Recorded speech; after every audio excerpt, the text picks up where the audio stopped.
And demonetized. Welcome back, everybody. Right. Well, I guess we solved that problem. Mystery fixed. Sorry for the double going live notifications everywhere that those notifications pop up, but such is life in the zone. Yeah. Okay, well, I guess we're back. Well, that's okay. Llama, I wasn't gonna... Oh, no, it's unpinned it's unpinned the message. Yeah, it's fine. I knew what you meant. Well, there we go. I've scrolled back up and found it again. Right, if everyone could just resub so that we can do all that. No, I'm joking. Don't. It's fine. Right. Anyway, I guess now that we've faffed about troubleshooting technical problems and coming up with a name for a new show that will definitely be appearing somewhere on the internet, should we read a story? I repeat, again, less so for this half, but certainly after the break. Content warnings, the story at the top, is up there if you would like to read along. But yeah, I suppose, without any further ado, I'm definitely not delaying this. Let us continue with The House on the Borderland by William Hope Hodgson. Chapter 18, The Green Star. The world was held in a savage gloom, cold and intolerable. Outside, all was quiet. Quiet. From the dark room behind me came the occasional soft thud of falling matter, fragments of rotting stone. So time passed, and night grasped the world, wrapping it in wrappings of impenetrable blackness. There was no night sky as we know it. Even the few struggling stars had vanished conclusively. I might have been in a shuttered room without a light for all that I could see. Only in the impalpableness of gloom opposite burnt that vast encircling hair of dull fire. Beyond this, there was no ray in all the vastitude of night that surrounded me, save that, far in the north, that soft, mist-like glow still shone. Silently, years moved on. What period of time passed, I shall never know. It seemed to me, waiting there, that eternities came and went stealthily, and still I watched. I could see only the glow of the sun's edge at times, for now it had commenced to come and go, lighting up a while and again becoming extinguished. All at once, during one of these periods of life, a sudden flame cut across the night, a quick glare that lit up the dead earth shortly, giving me a glimpse of its flat lonesomeness. The light appeared to come from the sun, shooting out from somewhere near its centre diagonally. A moment I gazed, startled. Then the leaping flame sank, and the gloom fell again. But now it was not so dark, and the sun was belted by a thin line of vivid white light. I stared intently. Had a volcano broken out on the sun? Yet I negatived the thought as soon as formed. I felt that the light had been far too intensely white and large for such a cause. Another idea there was that suggested itself to me. It was that one of the inner planets had fallen into the sun, becoming incandescent under the impact. This theory appealed to me, as being more plausible and accounting more satisfactorily for the extraordinary size and brilliance of the blaze that had lit up the dead world so unexpectedly. Full of interest and emotion, I stared across the darkness at that line of white fire cutting the night. One thing it told to me unmistakably: the sun was yet rotating at an enormous speed.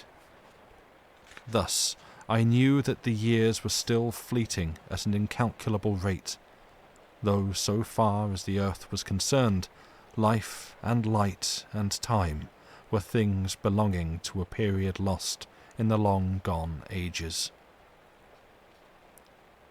After that one burst of flame, the light had shone only as an encircling band of bright fire. Now, however, as I watched, it began slowly to sink into a ruddy tint and, later, to a dark copper-red colour, much as the sun had done. Presently it sank to a deeper hue, and, in a still further space of time, it began to fluctuate, having periods of glowing and anon dying. Thus, after a great while, it disappeared. Long before this, the smouldering edge of the sun had deadened into blackness, and so, in that supremely future time, the world, dark and intensely silent, rode on its gloomy orbit around the ponderous mass of the dead sun. My thoughts at this period can be scarcely described. At first they were chaotic and wanting in coherence, but later, as the ages came and went, my soul seemed to imbibe the very essence of the oppressive solitude and dreariness that held the earth. With this feeling there came a wonderful clearness of thought, and I realized, despairingly, that the world might wander forever through that enormous night. For a while, the unwholesome idea filled me with a sensation of overbearing desolation, so that I could have cried like a child. In time, however, this feeling grew almost insensibly less, and an unreasoning hope possessed me. Patiently, I waited. From time to time, the noise of dropping particles behind in the room came dully to my ears. Once I heard a loud crash and turned instinctively to look, forgetting for the moment the impenetrable night in which every detail was submerged. In a while, my gaze sought the heavens, turning unconsciously toward the north. Yes, the nebulous glow still showed. Indeed, I could have almost imagined that it looked somewhat plainer. For a long time I kept my gaze fixed upon it, feeling in my lonely soul that its soft haze was, in some way, a tie with the past. Strange, the trifles from which one can suck comfort. And yet, had I but known. But I shall come to that in its proper time. For a very long space, I watched, without experiencing any of the desire for sleep that would so soon have visited me in the old earth days.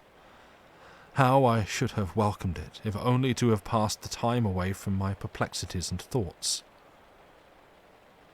Several times the comfortless sound of some great piece of masonry falling disturbed my meditations, and once, it seemed, I could hear whispering in the room behind me. Yet it was utterly useless to try and see anything. Such blackness as existed scarcely can be conceived. It was palpable and hideously brutal to the sense, as though something dead pressed up against me, something soft and icily cold. Under all this, there grew up within my mind a great and overwhelming distress of uneasiness that left me but to drop me into an uncomfortable brooding. I felt that I must fight against it, and presently, hoping to distract my thoughts, I turned to the window and looked up toward the north, in search of the nebulous whiteness which, still, I believed to be the far and misty glowing of the universe we had left. even as I raised my eyes, I was thrilled with a feeling of wonder. For, now, the hazy light had resolved into a single great star of vivid green. As I stared, astonished, the thought flashed into my mind that the earth must be travelling toward the star, not away, as I had imagined. Next, that it could not be the universe the earth had left, but possibly an outlying star belonging to some vast star cluster hidden in the enormous depths of space. With a sense of commingled awe and curiosity, I watched it, wondering what new thing was to be revealed to me. For a while, vague thoughts and speculations occupied me, during which my gaze dwelt insatiably upon that one spot of light in the otherwise pit-like darkness. Hope grew up within me, banishing the oppression of despair that had seemed to stifle me. Wherever the earth was travelling, it was, at least, going once more toward the realms of light. Light!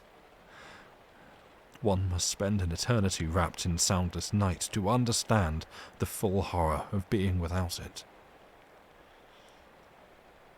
Slowly, but surely, the star grew upon my vision until, in time, it shone as brightly as had the planet Jupiter in the old Earth days. With increased size, its colour became more impressive, reminding me of a huge emerald, scintillating rays of fire across the world. Years fled away in silence, and the green star grew into a great splash of flame in the sky. A little later, I saw a thing that filled me with amazement. It was the ghostly outline of a vast crescent in the night, a gigantic new moon seeming to be growing out of the surrounding gloom. Utterly bemused, I stared at it. It appeared to be quite close comparatively, and I puzzled to understand how the earth had come so near to it without my having seen it before. The light thrown by the star grew stronger, and presently I was aware that it was possible to see the earthscape again, though indistinctly. A while I stared, trying to make out whether I could distinguish any detail of the world's surface, but I found the light insufficient. In a little, I gave up the attempt, and glanced once more toward the star. Even in the short space, my attention had been diverted, it had increased considerably, and seemed now, to my bewildered sight, about a quarter of the size of the full moon. The light it threw was extraordinarily powerful, yet its colour was so abominably unfamiliar that such of the world as I could see showed unreal, more as though I looked out upon a landscape of shadow than aught else. At this time the great crescent was increasing in brightness, and began, now, to shine with a perceptible shade of green. Steadily, the star increased in size and brilliancy, until it showed fully as large as half a full moon. And, as it grew greater and brighter, so did the vast crescent throw out more and more light, though of an ever-deepening hue of green.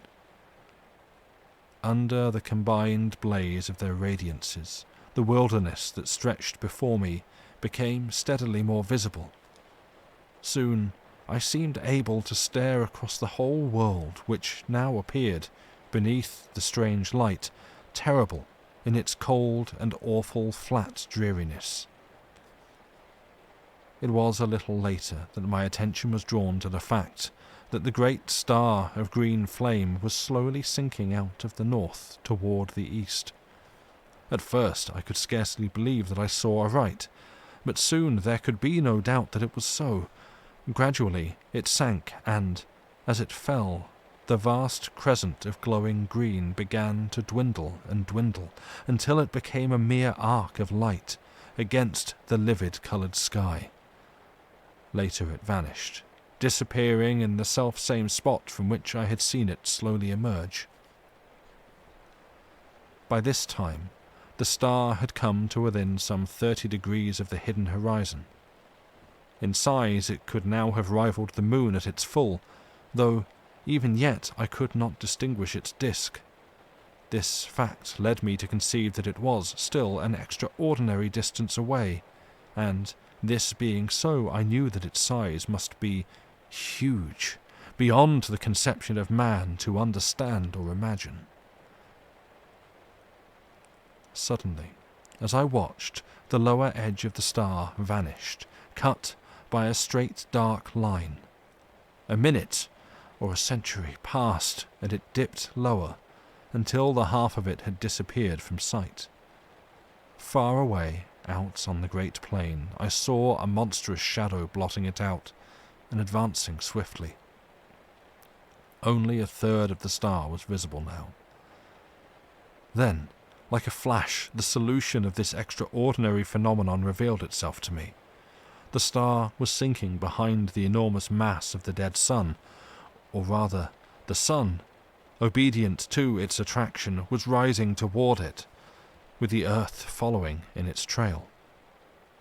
As these thoughts expanded in my mind, the star vanished, being completely hidden by the tremendous bulk of the sun. Over the earth there fell once more the brooding night. Excuse me. With the darkness came an intolerable feeling of loneliness and dread. For the first time I thought of the pit and its inmates. After that, there rose in my memory the still more terrible thing that had haunted the shores of the Sea of Sleep and lurked in the shadows of this old building. Where were they? I wondered and shivered with miserable thoughts. For a time, fear held me, and I prayed wildly and incoherently for some ray of light with which to dispel the cold blackness that enveloped the world. How long I waited it is impossible to say. Certainly for a very great period. Then, all at once, I saw a loom of light shine out ahead. Gradually it became more distinct. Suddenly, a ray of vivid green flashed across the darkness. At the same moment, I saw a thin line of livid flame far in the night. An instant it seemed, and it had grown into a great clot of fire, beneath which the world lay bathed in a blaze of emerald green light. Steadily it grew, until, presently, the whole of the green star had come into sight again. But now it could be scarcely called a star, for it had increased to vast proportions, being incomparably greater than the sun had been in its olden time. Then, as I stared, I became aware that I could see the edge of the lifeless sun, glowing like a great crescent moon. Slowly, its lighted surface broadened out to me until half of its diameter was visible, and the star began to drop away on my right. Time passed, and the earth moved on, slowly traversing the tremendous face of the dead sun. Gradually, as the earth travelled forward, the star fell still more to the right, until, at last, it shone on the back of the house, sending a flood of broken rays in through the skeleton-like walls. Glancing upward, I saw that much of the ceiling had vanished, enabling me to see that the upper stories were even more decayed. The roof had, evidently, gone entirely, and I could see the green effulgence of the starlight shining in slantingly.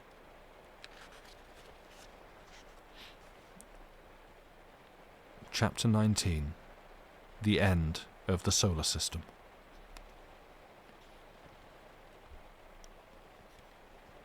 From the abutment, where once had been the windows through which I had watched that first fatal dawn, I could see that the sun was hugely greater than it had been when first the star lit the world. So great was it that its lower edge seemed almost to touch the far horizon. Even as I watched, I imagined that it drew closer. The radiance of green that lit the frozen earth grew steadily brighter. Thus, for a long space, things were. Then, on a sudden, I saw that the sun was changing shape and growing smaller, just as the moon would have done in past time. In a while, only a third of the illuminated part was turned toward the earth. The star bore away on the left. Gradually, as the world moved on, the star shone upon the front of the house once more, while the sun showed only as a great bow of green fire. An instant, it seemed, and the sun had vanished. The star was still fully visible. Then the earth moved into the black shadow of the sun, and all was night. Night, black, starless, and intolerable. Filled with tumultuous thoughts, I watched across the night, waiting. Years it may have been, and then, in the dark house behind me, the clotted stillness of the world was broken. I seemed to hear a soft padding of many feet, and a faint, inarticulate whisper of sound grew on my sense. I looked round into the blackness, and saw a multitude of eyes. As I stared, they increased, and appeared to come toward me. For an instant I stood, unable to move. Then a hideous swine noise rose up into the night, and at that I leapt from the window out onto the frozen world. I have a confused notion of having run a while, and after that I just waited. Waited. Several times I heard shrieks, but always as though from a distance. Except for these sounds, I had no idea of the whereabouts of the house. Time moved onward. I was conscious of little, save a sensation of cold. Excuse me. It's being attacked by yawns. I was conscious of little, save a sensation of cold and hopelessness and fear. An age, it seemed, and there came a glow that told of the coming of light. It grew, tardily. Then, with a loom of unearthly glory, the first ray from the green star struck over the edge of the dark sun and lit the world. It fell upon a great ruined structure some 200 yards away. It was the house. Staring, I saw a fearsome sight. Over its walls crawled a legion of unholy things, almost covering the old building, from tottering towers to base. I could see them plainly. They were the swine creatures. The world moved out into the light of the star, and I saw that now it seemed to stretch across a quarter of the heavens. The glory of its livid light was so tremendous that it appeared to fill the sky with quivering flames. Then I saw the sun.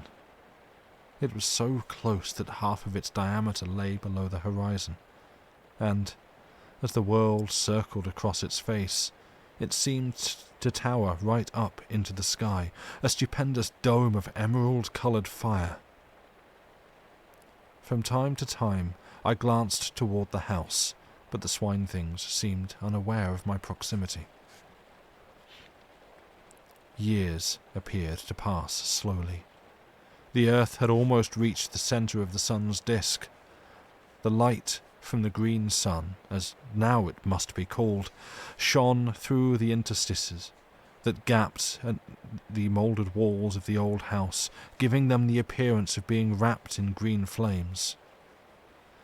The swine creatures still crawled about the walls. Suddenly, there rose a loud roar of swine voices, and, up from the centre of the roofless house, shot a vast column of blood-red flame. I saw the little twisted towers and turrets flash into fire, yet still preserving their twisted crookedness. The beams of the green sun beat upon the house and intermingled with its lurid glows, so that it appeared a blazing furnace of red and green fire. Fascinated, I watched, until an overwhelming sense of coming danger drew my attention. I glanced up, and at once it was borne upon me that the sun was closer, so close, in fact, that it seemed to overhang the world. Then, I know not how, I was caught up into strange heights, floating like a bubble in the awful effulgence. Far below me I saw the earth, with the burning house leaping into an ever-growing mountain of flame. Round about it the ground appeared to be glowing, and in places heavy wreaths of yellow smoke ascended from the earth.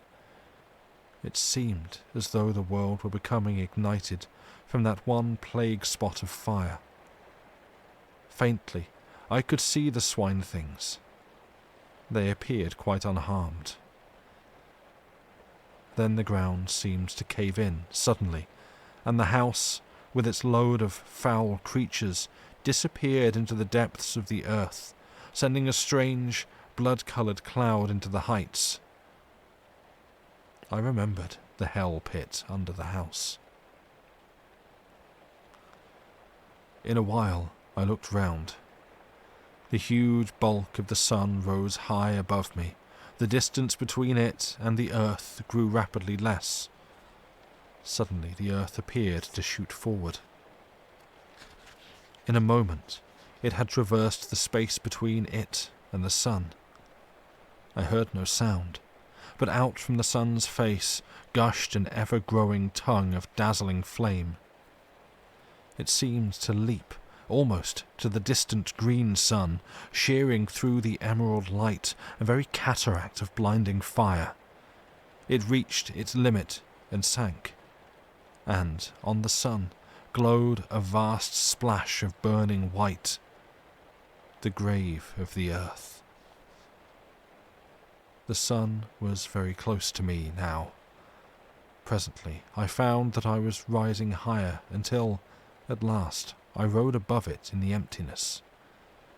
The green sun was now so huge that its breadth seemed to fill up all the sky ahead. I looked down and noted that the sun was passing directly beneath me.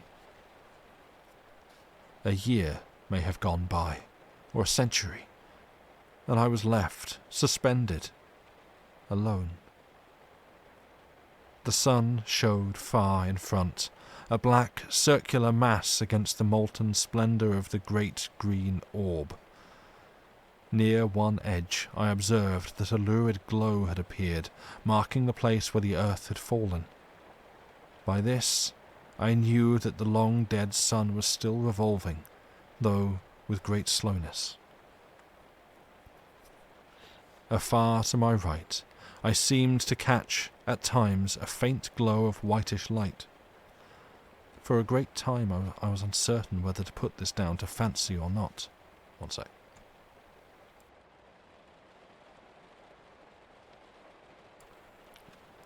I'm back. Thus, for a while, I stared with fresh wonderings, until at last I knew that it was no imaginary thing, but a reality. It grew brighter, and presently there slid out of the green a pale globe of softest white. It came nearer, and I saw that it was apparently surrounded by a robe of gently glowing clouds. Time passed. I glanced toward the diminishing sun. It showed only as a dark blot on the face of the green sun. As I watched, I saw it grow smaller steadily, as though rushing toward the superior orb at an immense speed. Intently I stared. What would happen? I was conscious of extraordinary emotions as I realized that it would strike the green sun. It grew no bigger than a pea, and I looked with my whole soul to witness the final end of our system, that system which had borne the world through so many eons, with its multitudinous sorrows and joys. And now, suddenly, something crossed my vision, cutting from sight all vestige of the spectacle I watched with such sole interest. What happened to the dead sun I did not see, but I have no reason, in the light of that which I saw afterward, to disbelieve that it fell into the strange fire of the green sun, and so perished. And then, suddenly, an extraordinary question rose in my mind, whether this stupendous globe of green fire might not be the vast central sun, the great sun round which our universe and countless others revolve. I felt confused. I thought of the probable end of the dead sun, and another suggestion came dumbly. Did the dead stars make the green sun their grave? The idea appealed to me with no sense of grotesqueness, but rather as something both possible and probable.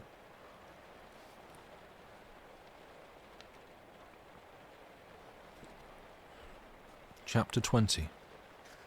The Celestial Globes. For a while, many thoughts crowded my mind, so that I was unable to do aught save stare blindly before me. I seemed whelmed in a sea of doubt and wonder and sorrowful remembrance. It was later that I came out of my bewilderment. I looked about dazedly. Thus I saw so extraordinary a sight that, for a while, I could scarcely believe I was not still wrapped in the visionary tumult of my own thoughts. Out of the reigning green had grown a boundless river of softly shimmering globes, each one enfolded in a wondrous fleece of pure cloud. They reached both above and below me to an unknown distance, and not only hid the shining of the green sun, but supplied in place thereof a tender glow of light that suffused itself around me like unto nothing I have ever seen before or since. In a little, I noticed that there was about these spheres a sort of transparency, almost as though they were formed of clouded crystal, within which burned a radiance, gentle and subdued. They moved on, past me, continually floating onward at no great speed, but rather as though they had eternity before them. A great while I watched, and could perceive no end to them. At times I seemed to distinguish faces amid the cloudiness, but strangely indistinct, as though partly real and partly formed of the mistiness through which they showed. For a long time I waited passively, with a sense of growing content.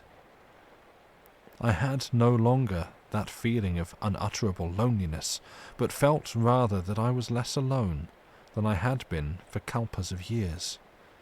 This feeling of contentment increased, so that I would have been satisfied to float in company with those celestial globules forever. Ages slipped by, and I saw the shadowy faces with increased frequency, also with greater plainness. Whether this was due to my soul having become more attuned to its surroundings, I cannot tell. Probably it was so. But however this may be, I am assured now only of the fact that I became steadily more conscious of a new mystery about me, telling me that I had indeed penetrated within the borderland of some unthought-of region, some subtle, intangible place or form of existence. The enormous stream of luminous spheres continued to pass me at an unvarying rate, countless millions, and still they came, showing no signs of ending nor even diminishing. Then, as I was borne silently upon the unbuoying ether, I felt a sudden, irresistible forward movement toward one of the passing globes. An instant, and I was beside it. Then I slid through into the interior without experiencing the least resistance of any description. For For a short while I could see nothing, and waited curiously. All at once I became aware that a sound broke the inconceivable stillness. It was like the murmur of a great sea at calm, a sea breathing in its sleep. Gradually the mist that obscured my sight began to thin away, and so, in time, my vision dwelt once again upon the silent surface of the Sea of Sleep. For a little I gazed, and could scarcely believe I saw aright. I glanced round. There was the great globe of pale fire, swimming, as I had seen it before, a short distance above the dim horizon. To my left, far across the sea, I discovered presently a faint line as of thin haze, which I guessed to be the shore where my love and I had met during those wonderful periods of soul-wandering that had been granted to me in the old earth days. Another, a troubled memory came to me of the formless thing that had haunted the shores of the Sea of Sleep, the guardian of that silent, echoless place. These and other details I remembered, and knew without doubt that I was looking out upon that same sea. With the assurance, I was filled with an overwhelming feeling of surprise and joy and shaken expectancy, conceiving it possible that I was about to see my love again. Intently I gazed around, but could catch no sight of her. At that, for a little, I felt hopeless. Fervently I prayed, and ever peered anxiously. How still was the sea! Down, far beneath me, I could see the many trails of changeful fire that had drawn my attention formerly. Vaguely I wondered what caused them. Also I remembered that I had intended to ask my dear one about them, as well as many other matters, and I had been forced to leave her before the half that I had wished to say was said. My thoughts came back with a leap. I was conscious that something had touched me. I turned quickly. God, thou wert indeed gracious. It was she. She looked up into my eyes with an eager longing, and I looked down to her with all my soul. I should like to have held her, but the glorious purity of her face kept me afar. Then, out of the winding mist, she put her dear arms. Her whisper came to me, soft as the rustle of a passing cloud. "Dearest," she said. That was all. But I had heard, and in a moment I held her to me, as I prayed, forever. In a little, she spoke of many things, and I listened. Willingly would I have done so through all the ages that are to come. At times I whispered back, and my whispers brought to her spirit face once more an indescribably delicate tint, the bloom of love. Later I spoke more freely, and to each word she listened and made answer delightfully, so that already I was in paradise. She and I, and nothing save the silent, spacious void to see us, and only the quiet waters of the Sea of Sleep to hear us. Long before, the floating multitude of cloud-enfolded spears had vanished into nothingness. Thus we looked upon the face of the slumberous deeps, and were alone. Alone. God, I would be thus alone in the hereafter, and yet be never lonely. I had her, and, greater than this, she had me. I, aeon-aged me. And on this thought, and some others, I hope to exist through the few remaining years that may yet lie between us.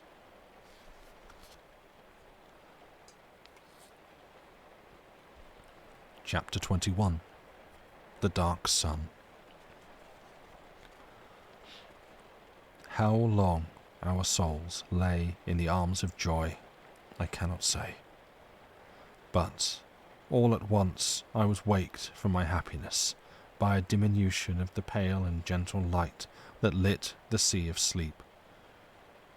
I turned toward the huge white orb with a premonition of coming trouble. One side of it was curving inward, as though a convex black shadow were sweeping across it.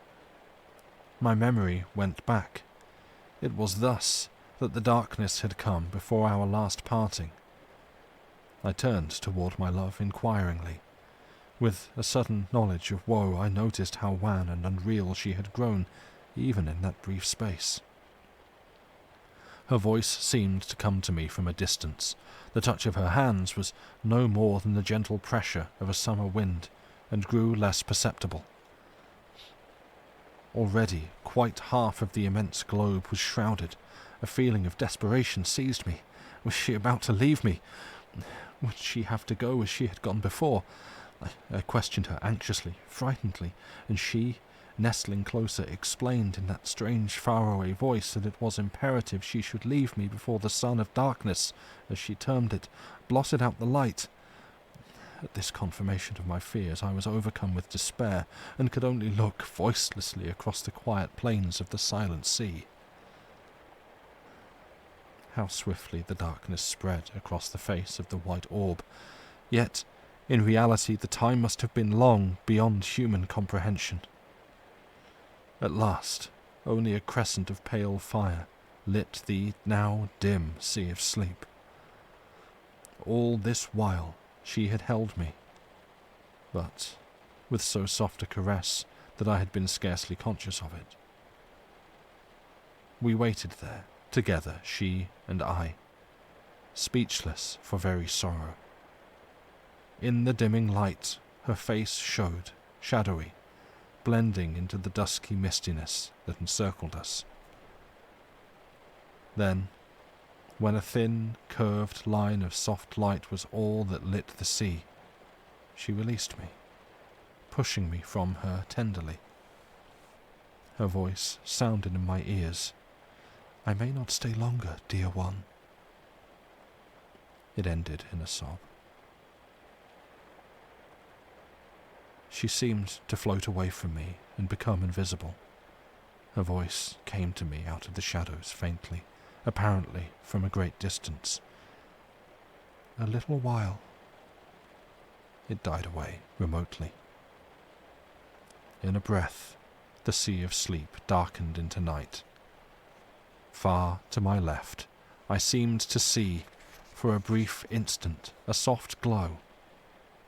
It vanished, and, in the same moment, I became aware that I was no longer above the still sea, but once more suspended in infinite space, with the green sun, now eclipsed by a vast dark sphere, before me. Utterly bewildered, I stared almost unseeingly at the ring of green flames leaping above the dark edge. Even in the chaos of my thoughts, I wondered dully at their extraordinary escapes. Extraordinary shapes, don't know where that came from. A multitude of questions assailed me. I thought more of her I had so lately seen than of the sight before me. My grief and thoughts of the future filled me. Was I doomed to be separated from her, always? Even in the old earth days she had been mine only for a little while. Then she had left me, as I thought, forever. Since then, I had seen her but these times, upon the sea of sleep. A feeling of fierce resentment filled me, and miserable questionings. Why could I have not gone with my love? What reason to keep us apart? Why had I to wait alone while she slumbered through the years on the still bosom of the sea of sleep? The sea of sleep.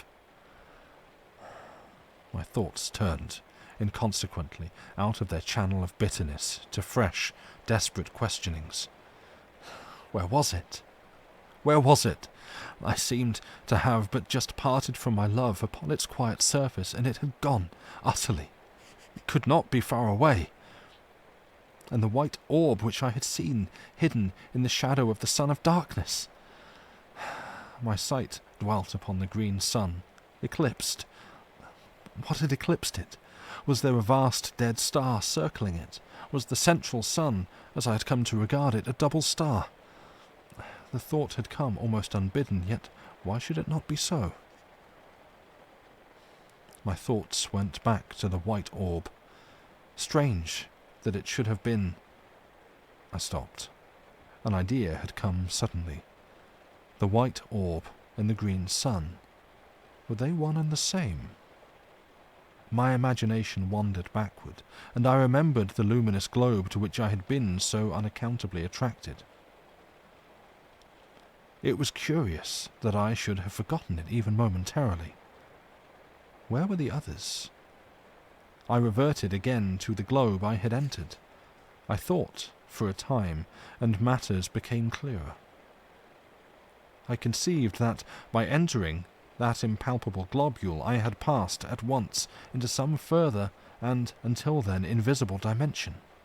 There, the green sun was still visible, but as a stupendous sphere of pale white light, almost as though its ghost showed, and not its material part. A long time I mused on the subject. I remembered how, on entering the sphere, I had immediately lost all sight of the others. For a still further period I continued to revolve the different parts of my mind. In a while my thoughts turned to other things. I came more into the present, and began to look about me seeingly.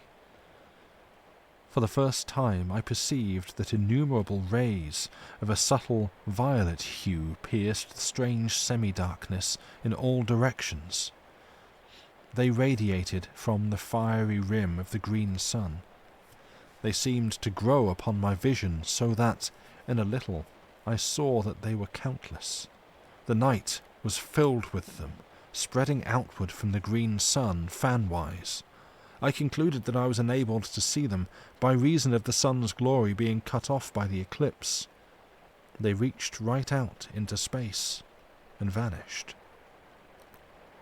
Gradually, as I looked, I became aware that fine points of intensely brilliant light traversed the rays.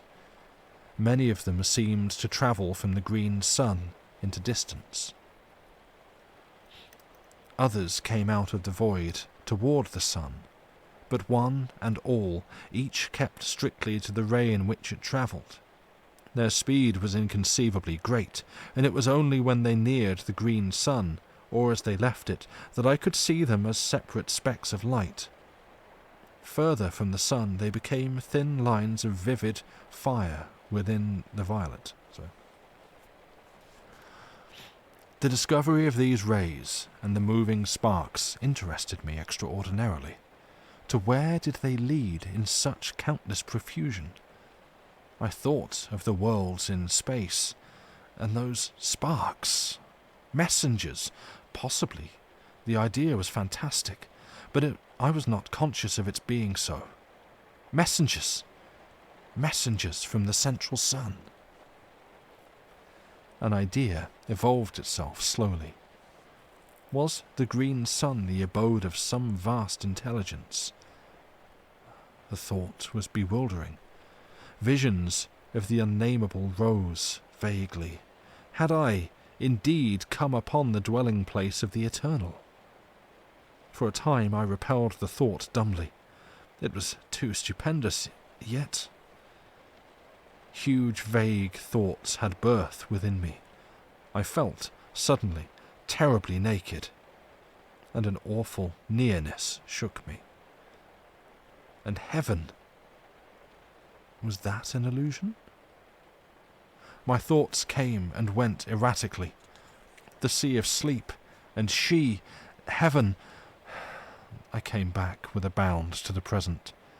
Somewhere, out of the void behind me, there rushed an immense dark body, huge and silent. It was a dead star hurtling onwards to the burying place of the stars.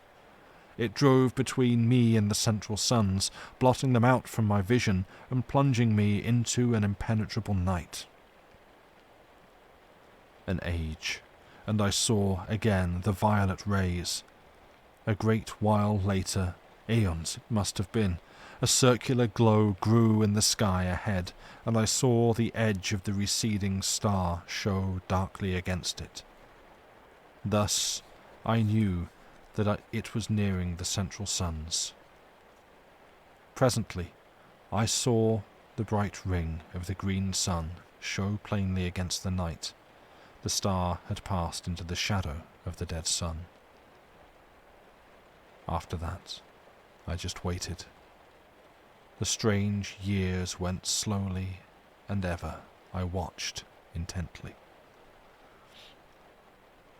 The thing I had expected came at last, suddenly, awfully. A vast flare of dazzling light, a streaming burst of white flame across the dark void.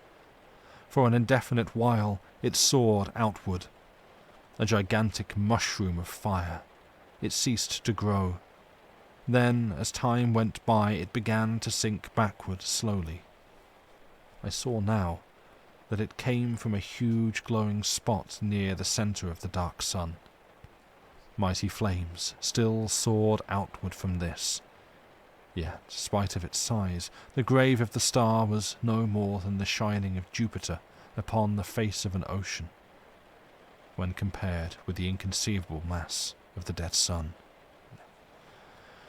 I may remark here once more that no words will ever convey to the imagination the enormous bulk of the two central suns.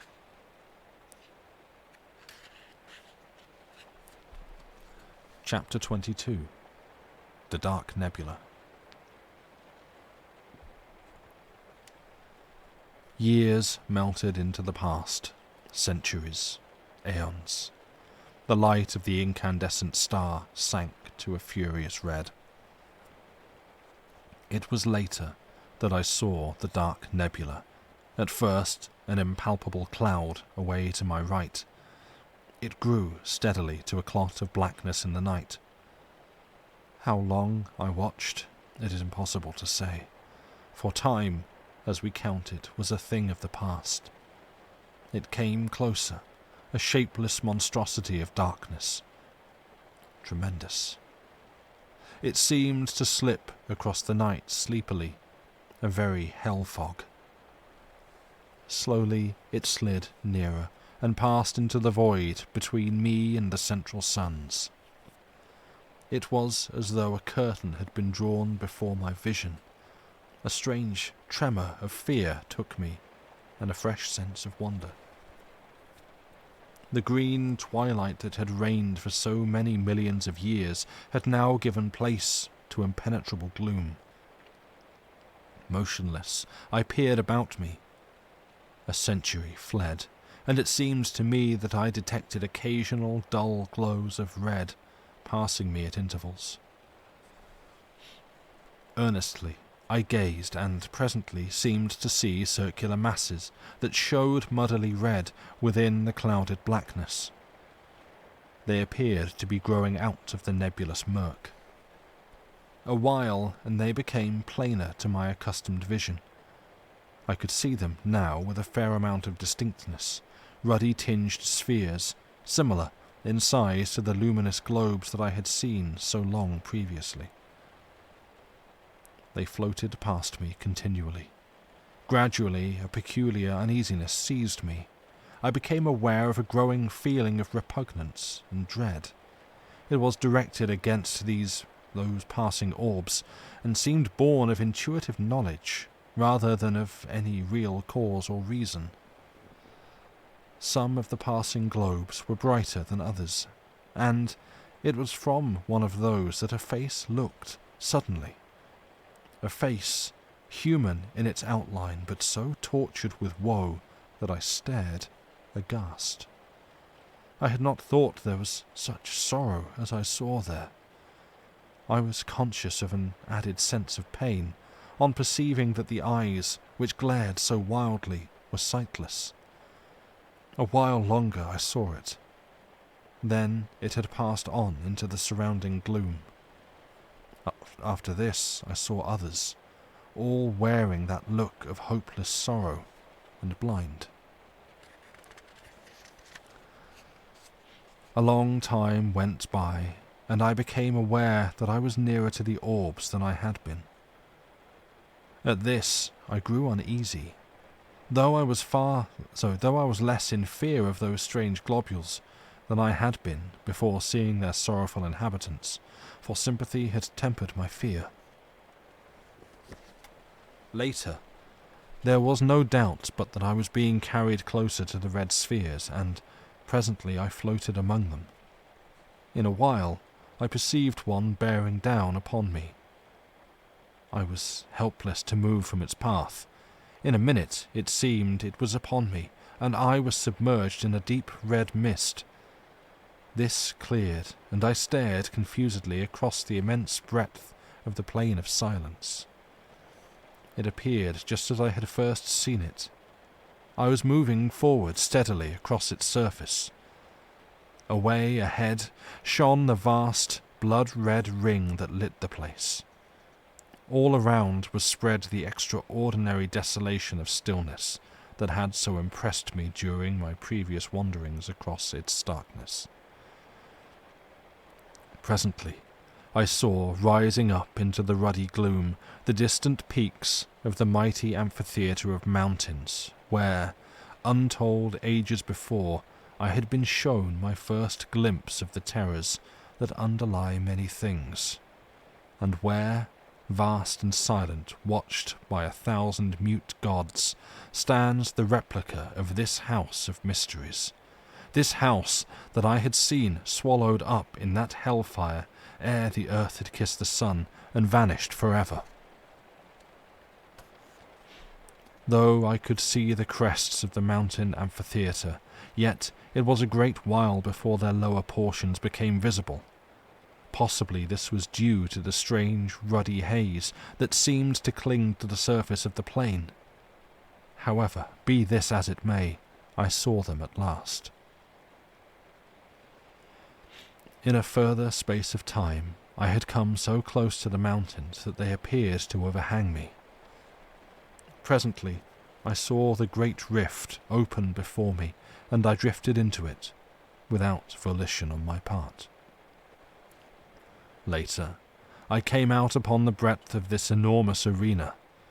There, at an apparent distance of some 5 miles, stood that house, huge, monstrous, and silent, lying in the very centre of that stupendous amphitheatre.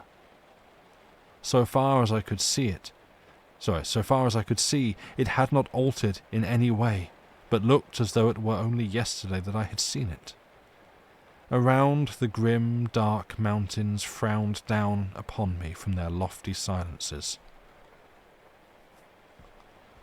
Far to my right, away up among the inaccessible peaks, loomed the enormous bulk of the great beast god. Higher, I saw the hideous form of the dread goddess rising up through the red gloom, thousands of fathoms above me. To the left, I made out the monstrous, eyeless thing, grey and inscrutable. Further off, reclining on its lofty ledge, the livid ghoul shape showed, a splash of sinister colour among the dark mountains. Slowly, I moved out across the great arena, floating. As I went, I made out the dim forms of many of the other lurking horrors that peopled those supreme heights. Gradually, I neared the house, and my thoughts flashed back across the abyss of years. I remembered the dread spectre of the place. A short while passed, and I saw that I was being wafted directly toward the enormous mass of that silent building. About this time, I became aware, in an indifferent sort of way, of a growing sense of numbness that robbed me of the fear which I should otherwise have felt on approaching that awesome pile. As it was, I viewed it calmly, much as a man views calamity through the haze of his tobacco smoke. In a little while, I had come so close to the house as to be able to distinguish many of the details about it. The longer I looked, the more was I confirmed in my long-ago impressions of its entire similitude to this strange house. Save in its enormous size, I could find nothing unlike. Suddenly, as I stared, a great feeling of amazement filled me. I had come opposite to that part where the outer door, leading into the study, is situated. There, lying right across the threshold, lay a great length of coping stone, identical, save in size and colour, with the piece I had dislodged in my fight with the pit creatures. I floated nearer, and my astonishment increased as I noted that the door was broken partly from its hinges, precisely in the manner that my study door had been forced inward by the assaults of the swine things. The sight started a train of thoughts, and I began to trace dimly that the attack on this house might have a far deeper significance than I had hitherto imagined. I remembered how, long ago, in the old Earth days, I had half suspected that, in some unexplainable manner, this house in which I live was en rapport, to use a recognized term, with that other tremendous structure, away in the midst of that incomparable plain. Now, however, it began to be borne upon me that I had but vaguely conceived what the realization of my suspicion meant. I began to understand, with a more than human clearness, that the attack I had repelled was, in some extraordinary manner, connected with an attack upon that strange edifice. With a curious inconsequence, my thoughts abruptly left the matter, to dwell wonderingly upon the peculiar material out of which the house was constructed. It was, as I have mentioned earlier, of a deep green colour. Yet now that I had come so close to it, I perceived that it fluctuated at times, though slightly, glowing and fading much as do the fumes of phosphorus when rubbed upon the hand in the dark. Presently my attention was distracted from this by coming to the great entrance. Here, for the first time, I was afraid, for all in a moment the huge doors swung back, and I drifted in between them helplessly. Inside, all was blackness, impalpable. In an instant I had crossed the threshold, and the great doors closed silently, shutting me in that lightless place. For a while I seemed to hang motionless, suspended amid the darkness. Then I became conscious that I was moving again, where I could not tell. Suddenly, far down beneath me, I seemed to hear a murmurous noise of swine laughter. It sank away, and the succeeding silence appeared clogged with horror. Then a door opened somewhere ahead. A white haze of light filtered through, and I floated slowly into a room that seemed strangely familiar. All at once there came a bewildering, screaming noise that deafened me. I saw a blurred vista of visions flaming before my sight. My senses were dazed through the space of an eternal moment. Then my power of seeing came back to me. The dizzy, hazy feeling passed, and I saw clearly.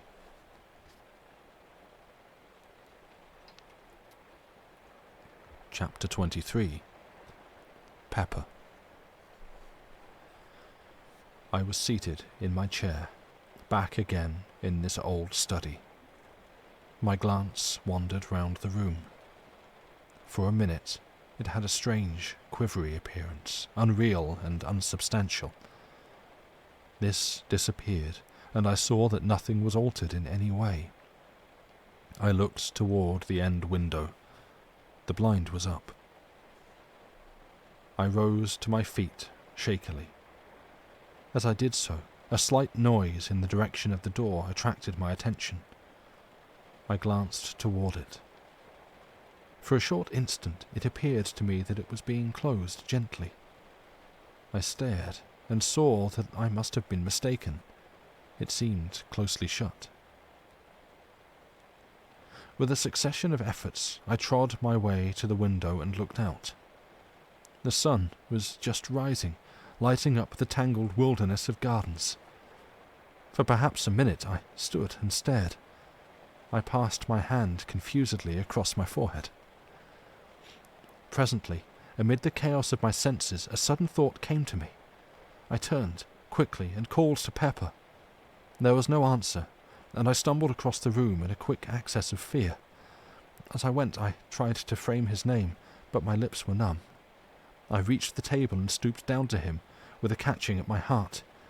He was lying in the shadow of the table, and I had not been able to see him distinctly from the window. Now, as I stooped, I took my breath shortly. There was no Pepper. Instead, I was reaching toward an elongated little heap of grey, ash-like dust.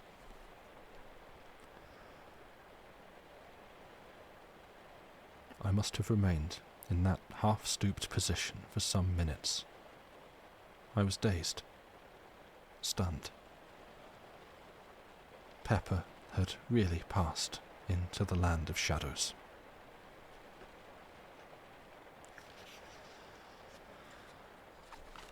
And on that rather sad note is where the chapter ends and where I shall stop to take a break and send you all off to do the same. Although I did glance up and see you say that, Stephen, you've had a coping stone. Sounds handy. Yeah, just a bit of rock that, like, yo, any chance you can help me out with this? I got you. And the rock just gives you the double finger guns, and just maybe like a thumbs up as well, or support, something like that. That's all we can afford these days. Yeah, well, it's probably like a shared communal coping stone that just it's yours today. Okay, can I have a go on the coping stone tomorrow? Sick, great. Just that's yeah. But it reminded me actually, because with you talking about the what was it? The drink that you were talking about on stream earlier. The special green can. I forget what it was you said was in it. But I basically I have my own. It's not as part of a ritual, but it just reminded me that I was quite excitedly telling Lucy about this yesterday. I happened to find a can of what looks like it could be a very nice ginger beer. It's slightly confusing me because it is made by, if anyone is familiar with the brand Whole Earth, who I just know as the company that does like peanut butter. So there's a part of my brain that sees the logo and thinks I've got a can of like sparkling peanut butter, which is its own different thing, and perhaps a concoction that Dave will make on his next food stream. Who knows? But because we've had like collectively a realization that Fentimans ginger beer is now full of sweeteners as well, whereas it used to be like one of those bastions of, well, if you don't like your fizzy drinks when you have them as a treat full of sweeteners, you actually just want sugar, because if you're like me and you just don't really get on with the taste of sweetener, then Fentimans is like a last bastion holdout of that, and now they have too succumbed. But I was looking down the ingredients of this, and it's just like there's ginger, there's apple, there's grape juice, there's chili in there, and that's it. It's probably going to be quite nice. It might be disgusting, but I have one can to try, and it is sitting in the fridge as like my little. It's going to be a treat sometime. Maybe it might even be a post-stream treat. I am extremely thirsty today, so you've been hearing me drink water, like just sipping water from the bottle during chapter breaks and stuff. And now, but maybe that'll be my post-stream treat. But it's just sitting there in the fridge, just giving me a little bit of joy that maybe there's a really nice ginger beer that I'm going to have in a bit. But yeah, speaking of hydrating and probably stretching, well, if I mention stretching now, then we have spoken of stretching, and that sentence makes sense. Do do those things to the best of your abilities. Stretch the limbs you got, cycle the fluids, and be back in about 5 or so minutes for sadness. Just I'm gonna keep warning people because I don't want people to go unwarned. But the next half, it's not a cheery one, especially if you happen to like cats and dogs. See you in a bit.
And we're back.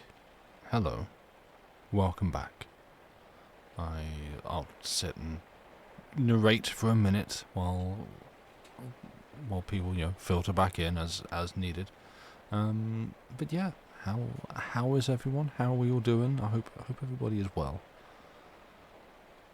I don't know. I realised there was something else I wanted to do in my break, which I didn't do, which is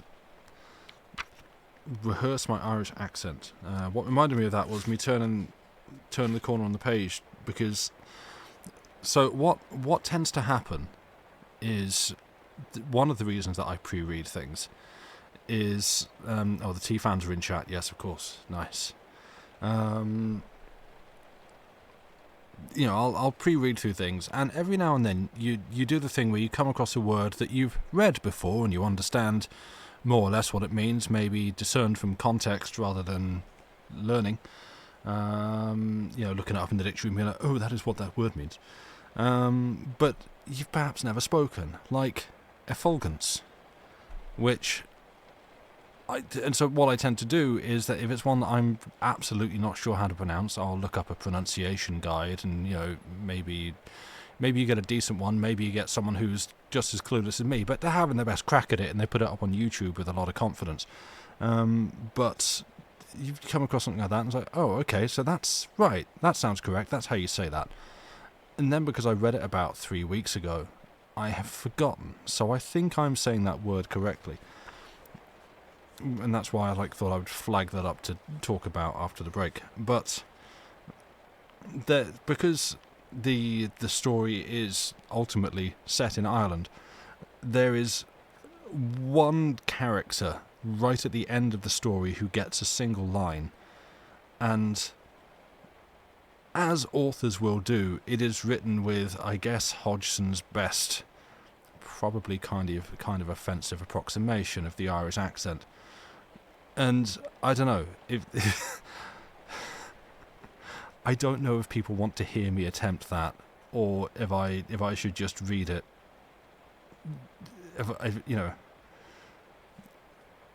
What will probably happen is I will get to the line and think, yeah, I'll have a crack at it, and then right as I get to the first word, just go nope, and just say it normal. By normal, I mean normal accent for me, not trying to because they're not really my speciality, unless you want me to talk do some sort of non-specific northern accent or something like that, roughly sound like someone who's trying to sell you a loaf of bread or tea bags.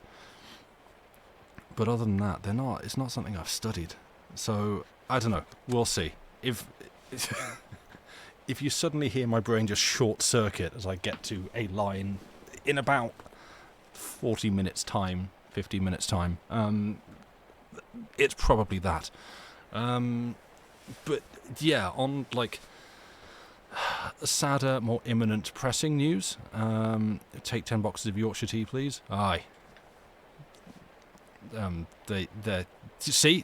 It was like someone from a quick Sam name somewhere. I can't think of a single place in I can't think of a single place that exists in the country at the moment. My mind has just gone blank. But yeah, it was like someone else just walked into the room from all the way up north, and just no, I can't do accents. Please, don't expect me to do them well. More. Keep digging. More imminent and pressing is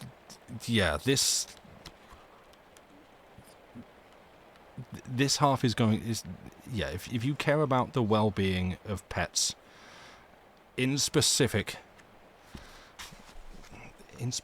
specifically, there we go. I'm so good at words tonight, this is going great. If you care about the well-being of pets, and specifically cats and dogs, and you don't like reading about bad things happening to them, then this may not be the section for you. Now, what I'm trying to do is heavily flag that up, like, I mean, but it's obviously a spoiler, but I feel like anyone who's like, oh, you ruined the sanctity of the story by telling me that a cat dies before it died in the story. Well, we can talk about that afterwards. Please don't contact me. And yeah, what I will probably try to do, I'm just trying to remember. Yeah, so the next chapter, this chapter that I'm reading, first of all, on a scale of just mentions to very graphic description, how graphic is it going to be?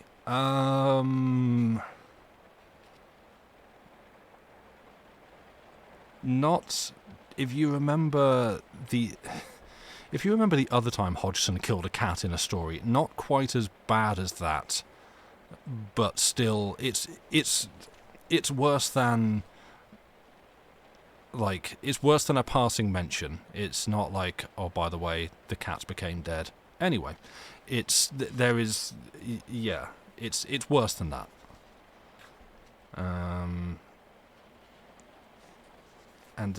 And it involves fire. So I can give a warning. There's like, when I get up to, there is a paragraph that I can like mark for me. I can try and give it like an audible warning, and then I'm just sort of looking through the text now to see like what area I would mark out to say like, this is that bit, and then try and say, because obviously if you mute the stream, then you're not going to be able to hear me say it's all good and back. So we would need someone to say like in chat, hey, it's past now, you're good. But if that is something that you would like to just kind of step away, zone out, mute the stream, something like that for a minute, then I'm happy to do that.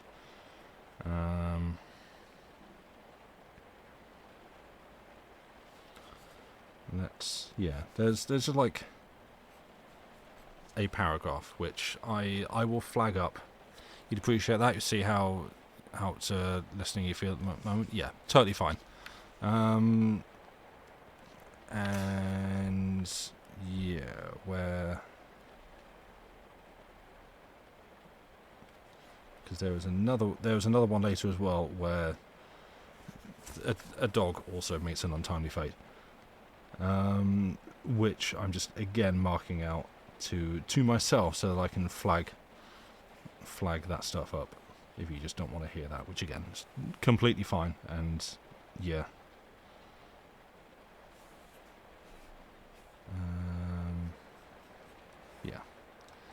that will be a much quicker bit. But again, if there is a volunteer in chat that would like to just sort of give an all clear to anyone that wants to perhaps not hear that stuff, that would be much appreciated. But yeah, now that we've got all that sorted and squared away, no, I'm not going to sit like this, because if I sit like this I will get uncomfortable in about 10 minutes and then I will need to move. So I'm going to sit up. I'm going to posture check everybody. Who else is shrimping? Here. Oh yeah, there we go. But yeah, okay. Well, you've got a couple of minutes. I will let you sort that out amongst yourselves. Yeah, I guess otherwise just, apologies in advance. If it's the sort of thing that I'd almost be like, do I need to read this? But I feel like it does, like, it would be confusing without it, in terms of like describing the events that go on, and like, yeah, it would start to get weird and have to like either omit stuff or rewrite sections, which I don't want to do. So yeah, with all of that said and done, and hopefully everybody returned and settled, and a big sip of water, stay hydrated. Yeah, that seems best. Just sort of mute the stream and give an all clear in chat. Just keep an eye on chat. It won't be long. It'll be like, looking at it, it's like it'll be about a minute or two at most. It's literally just a paragraph. So yeah. Yes, if we're all good and returned, I realise this is going to be a long stream, but this is going to be a long... Well, all said and done, this will be a long stream. This second half might be shorter than the first, but it certainly won't be if I keep on rambling like this. So, let us continue with Chapter 24, The Footsteps in the Garden. Pepper is dead. Even now, at times, I seem scarcely able to realize that this is so. It is many weeks since I came back from that strange and terrible journey through space and time. Sometimes, in my sleep, I dream about it, and go through, in imagination, the whole of that fearsome happening. When I wake, my thoughts dwell upon it. That sun, those suns, were they indeed the great central suns round which the whole universe of the unknown heavens revolves? Who shall say? And the bright globules floating forever in the light of the green sun, and the sea of sleep on which they float. How unbelievable it all is. If it were not for Pepper, I should, even after the many extraordinary things that I have witnessed, be inclined to imagine that it was but a gigantic dream. Then there is that dreadful dark nebula, with its multitudes of red spheres, moving always within the shadow of the dark sun, sweeping along on its stupendous orbit, wrapped eternally in gloom. And the faces that peered out at me. God, do they, and does such a thing really exist? There is still that little heap of grey ash on my study floor. I will not have it touched. At times, when I am calmer, I have wondered what became of the outer planets of the solar system. It has occurred to me that they may have broken loose from the sun's attraction and whirled away into space. This is, of course, only a surmise. There are so many things about which I wonder. Now that I am writing, let me record that I am certain there is something horrible about to happen. Last night, a thing occurred which has filled me with an even greater horror than did the pit fear. I will write it down now, and if anything more happens, endeavour to make a note of it at once. I have a feeling that there is more in this last affair than in all those others. I am shaky and nervous even now as I write. Somehow I think death is not very far away. Not that I fear death, as death is understood. Yet there is that in the air tonight which bids me fear, an intangible, cold horror.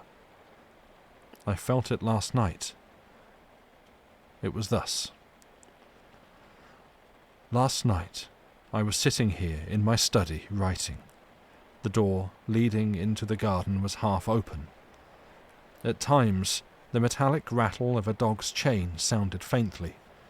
It belongs to the dog I have bought since Pepper's death. I will not have him in the house, not after Pepper. Still, I have felt it better to have a dog about the place. They are wonderful creatures. I was much engrossed in my work, and the time passed quickly. Suddenly, I heard a soft noise on the path outside in the garden. Pad, pad, pad it went, with a stealthy, curious sound. I sat upright with a quick movement and looked out through the opened door. Again the noise came. Pad, pad, pad. It appeared to be approaching. With a slight feeling of nervousness, I stared into the gardens, but the night hid everything. Then the dog gave a long howl, and I started. For a minute, perhaps, I peered intently, but could hear nothing. After a little, I picked up the pen which I had laid down, and recommenced my work. The nervous feeling had gone, for I imagined that the sound I had heard was nothing more than the dog walking round his kennel and the length of his chain. A quarter of an hour may have passed. Then, all at once, the dog howled again, and with such a plaintively sorrowful note that I jumped to my feet, dropping my pen and inking the page on which I was at work. "Curse that dog!" I muttered, noting what I had done. Then, even as I said the words, there sounded again that queer pad, pad, pad. It was horribly close, almost by the door, I thought. I knew now that it could not be the dog. His chain would not allow him to come so near. The dog's growl came again, and I noted subconsciously the taint of fear in it. Outside, on the windowsill, I could see Tip, my sister's pet cat. As I looked, it sprang to its feet, its tail swelling visibly.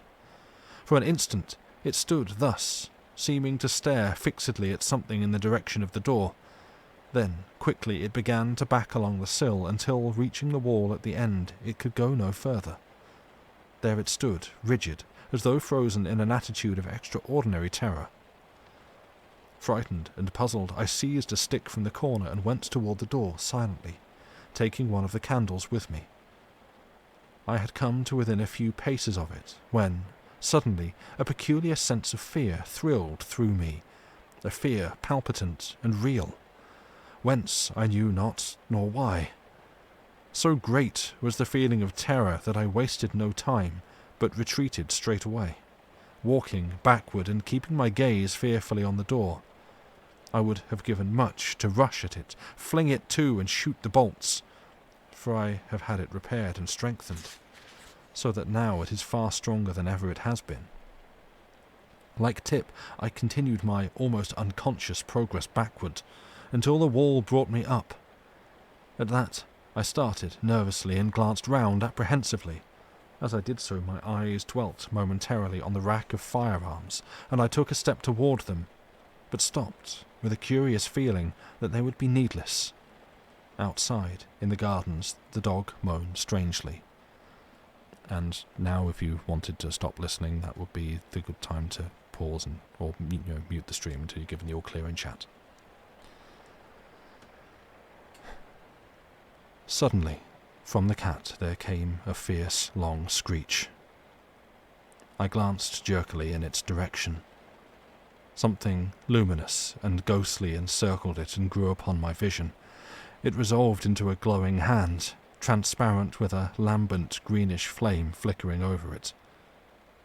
The cat gave a last awful caterwaul, and I saw it smoke and blaze. My breath came with a gasp, and I leant against the wall. Over that part of the window there spread a smudge, green and fantastic. It hid the thing from me through the glare of fire that shone through dully. A stench of burning stole into the room. And that's the end of that section, so it's now fine to give an all clear in chat.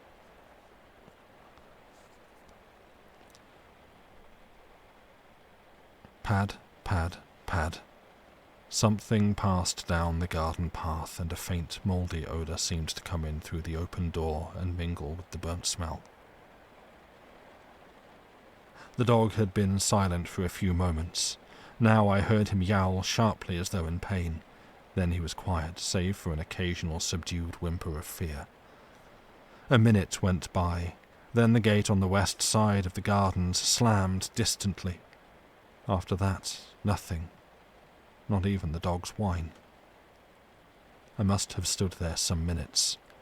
Then a fragment of courage stole into my heart, and I made a frightened rush at the door, dashed it to and bolted it. After that, for a full half hour, I sat, helpless, staring before me, rigidly.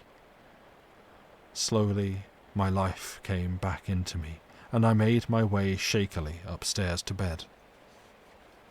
That is all. 1 second.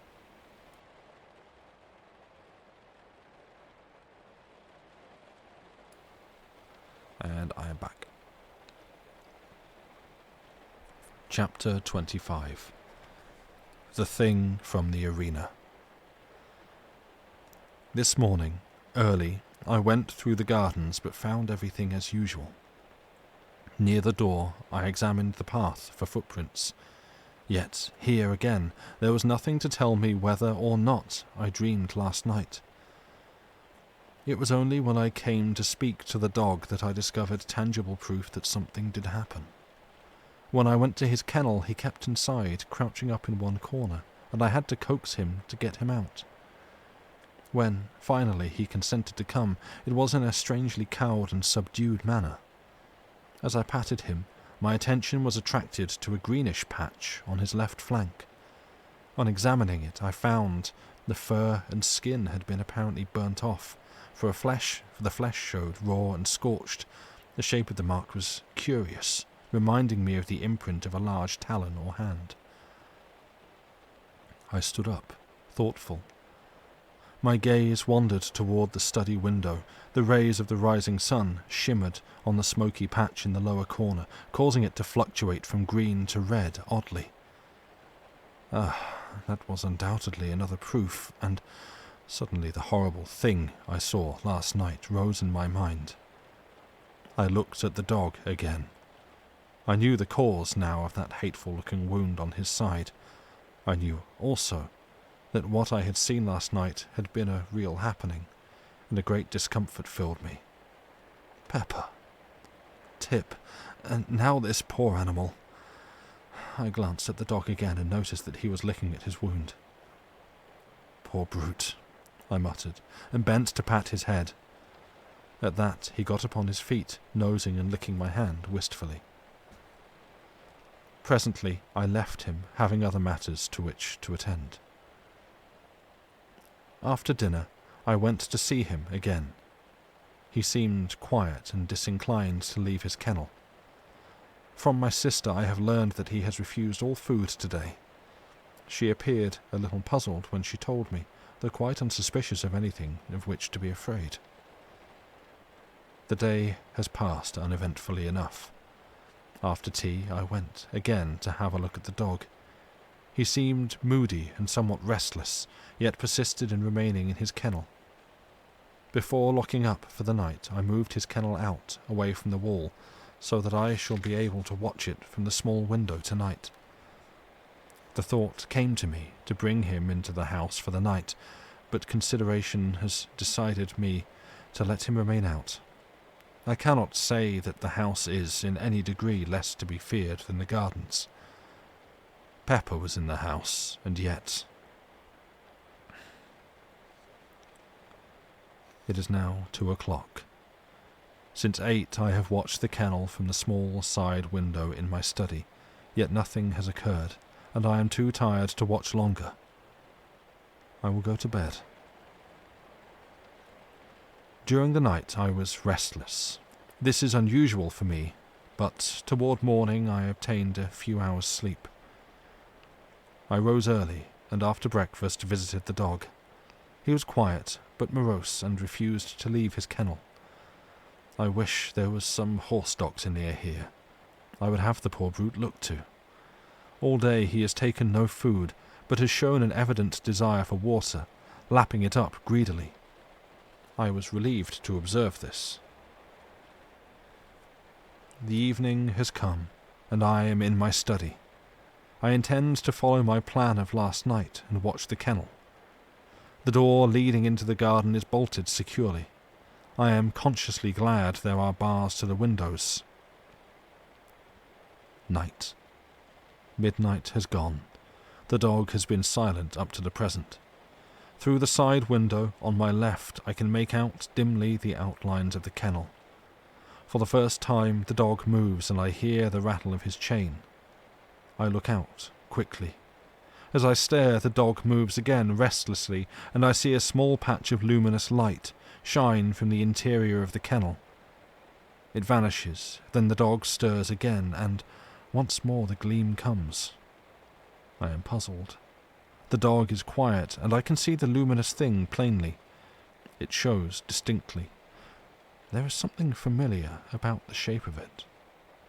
For a moment I wonder. Then it comes to me that it is not unlike the 4 fingers and thumb of a hand. Like a hand. And I remember the contour of that fearsome wound on the dog's side. It must be the wound I see. It is luminous at night. Why? The minutes pass. My mind is filled with this fresh thing. Suddenly, I hear a sound out in the gardens. How it thrills through me. It is approaching. Pad, pad, pad. A prickly sensation traverses my spine and seems to creep across my scalp. The dog moves in his kennel and whimpers frightenedly. He must have turned round, for now I can no longer see the outline of his shining wound. Outside, the gardens are silent once more, and I listen fearfully. A minute passes, and another. Then I hear the padding sound again. It is quite close, and appears to be coming down the gravelled path. The noise is curiously measured and deliberate. It ceases outside the door, and I rise to my feet and stand motionless. From the door comes a slight sound. The latch is being slowly raised. A singing noise is in my ears, and I have a sense of pressure about my head. The latch drops with a sharp click into the catch. The noise startles me afresh, jarring horribly on my tense nerves. After that, I stand for a long while amid an ever-growing quietness. All at once my knees begin to tremble, and I have to sit quickly. An uncertain period of time passes, and gradually I begin to shake off the feeling of terror that has possessed me. Yet, still I sit. I seem to have lost the power of movement. I am strangely tired, and inclined to doze. My eyes open and close, and presently I find myself falling asleep and waking in fits and starts. It is some time later that I am sleepily aware that one of the candles is guttering. When I wake again, it has gone out, and the room is very dim, under the light of the one remaining flame. The semi-darkness troubles me little. I have lost that awful sense of dread, and my only desire seems to be to sleep. Sleep. Suddenly, although there is no noise, I am awake, wide awake.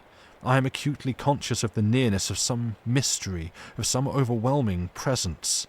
The very air seems pregnant with terror. I sit, huddled, and just listen intently. Still, there is no sound. Nature herself seems dead. Then, the oppressive stillness is broken by a little eldritch scream of wind that sweeps round the house and dies away remotely. I let my gaze wander across the half-lighted room. By the great clock in the far corner is a dull, tall shadow. For a short instant I stare frightenedly. Then I see that it is nothing, and am momentarily relieved. In the time that follows, the thought flashes through my brain, why not leave this house of mystery and terror? Then, as though an answer, there sweeps up across my sight a vision of the wondrous sea of sleep. The sea of sleep where she and I have been allowed to meet after the years of separation and sorrow. And I know that I shall stay on here, whatever happens. Through the side window I note the sombre blackness of the night. My glance wanders away and round the room, resting on one shadowy object and another. Suddenly I turn and look at the window on my right. As I do so, I breathe quickly and bend forward, with a frightened gaze at something outside the window, but close to the bars.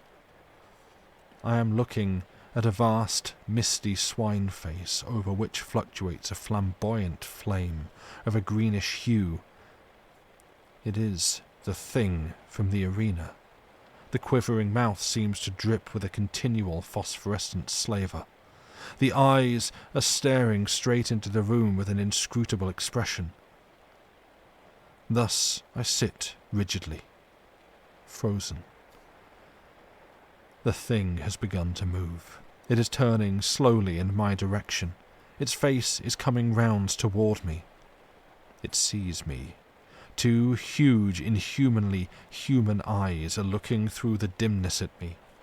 I am cold with fear, yet even now I am keenly conscious and note, in an irrelevant way, that the distant stars are blotted out by the mass of the giant face.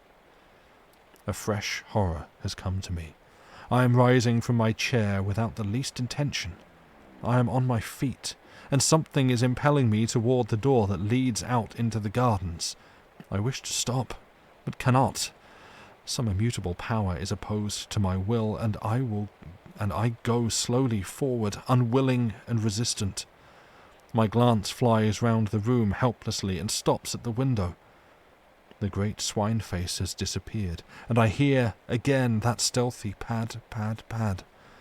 It stops outside the door toward which I am being compelled. There succeeds a short, intense silence. Then there comes a sound. It is the rattle of the latch being slowly lifted. At that I am filled with desperation. I will not go forward another step. I make a vast effort to return, but it is as though I press back upon an invisible wall. I groan out loud in the agony of my fear, and the sound of my voice is frightening. Again comes that rattle, and I shiver clammily. I fight and struggle to hold back, but it is no use. I am at the door, and, in a mechanical way, I watch my hand go forward to undo the topmost bolt. It does so entirely without my volition. Even as I reach up toward the bolt, the door is violently shaken, and I get a sickly whiff of mouldy air, which seems to drive in through the interstices of the doorway. I draw the bolt back, slowly, fighting dumbly the while. It comes out of its socket with a click, and I begin to shake anguishly. There are two more, one at the bottom of the door, the other, a massive affair, is placed about the middle. For perhaps a minute I stand with my arms hanging slackly by my sides. The influence to meddle with the fastenings of the door seems to have gone. All at once there comes the sudden rattle of iron at my feet. I glance down quickly and realize with an unspeakable terror that my foot is pushing back the lower bolt. An awful sense of helplessness assails me. The bolt comes out of its hold with a slight ringing sound, and I stagger on my feet, grasping at the great central bolt for support. A minute passes, an eternity, then another. My God, help me. I am being forced to work upon the last fastening. I will not. Better to die than open to the terror that is on the other side of the door. Is there no escape? God help me. I have jerked the bolt half out of its socket. My lips emit a hoarse scream of terror. The bolt is 3 parts drawn now, and still my unconscious hands work toward my doom. Only a fraction of steel between my soul and that. Twice I scream out in the supreme agony of my fear. Then, with a mad effort, I tear my hands away. My eyes seem blinded. A great blackness is falling upon me. Nature has come to my rescue. I feel my knees giving. There is a loud, quick thudding upon the door, and I am falling.